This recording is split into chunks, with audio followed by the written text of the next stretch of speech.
In this video, I'll be showing you how to compare the data inside the Google Ads research keyword section in order to determine which keywords to use in your ad group. In this example, we just have 3 keywords. Obviously, you would want to get up to 20 to decide what to put in your ad groups, depending on how niche you want and how many keywords you want in your ad group. We recommend having at least 4 keywords in each ad group. That way Google can test them against each other and see which one gets better performance. But obviously you can have up to around 15 we recommend, but we recommend doing research for as many keywords as you find reasonable for your business to show for. That way you can find the best possible keyword for the business and more specifically for that ad group. So in this example, I'm going to basically be ranking these keywords based on how I would determine their worth in an ad group. So essentially, if you made me choose only one, I'll tell you which one I would choose. And then if you made me choose 2, I'd tell you the top 2 and the third one that I would leave out based on the information we've collected here. So the main things to look at are going to be our cost per click, Actually, everything in here is going to be relatively important, but the first thing I always look for is our cost per click and then our average monthly searches. So typically if our average monthly searches in here falls below 100, it's not going to be super valuable. There's not going to be a lot of things to show for because this right here shows the average monthly searches for our area, whereas this shows for the entire US. So this information isn't nearly as important as this information is in terms of the search demand in your area.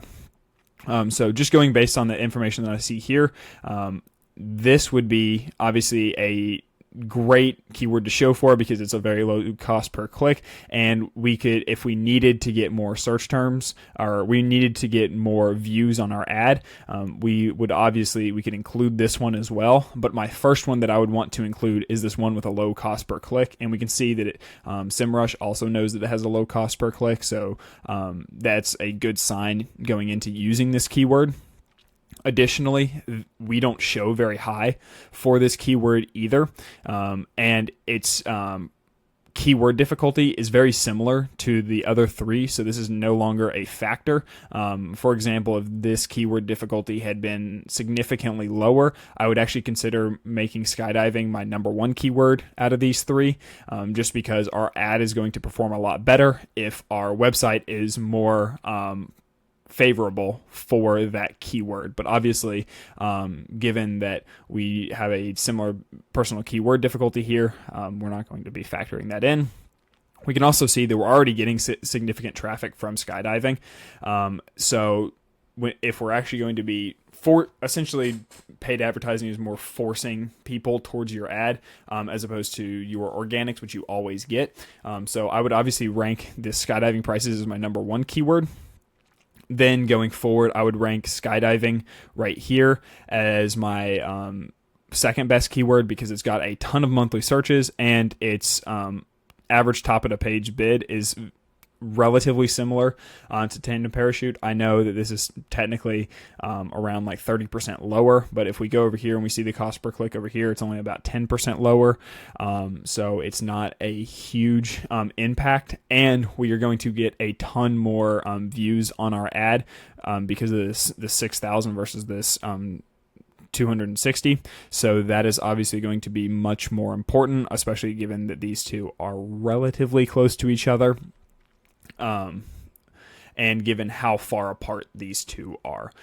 One thing that obviously is going to give me a little bit of pause is our position is already relatively good, but one thing to consider is that the average monthly searches is extremely important because Google is able to collect more data, and the more data Google has on your keyword, the better your performance can be because it can optimize using that data. So a quick overview, I would rank this one first, this one second, this one third. Obviously, it's going to vary wildly as you get more and more data, more and more keywords to compare to each other and different industries. So please feel free to reach out if you need any help with this. But this is just a general overview of how to compare that data. So really hope this helps. Feel free to reach out if you need help, and we'll see you in the next video.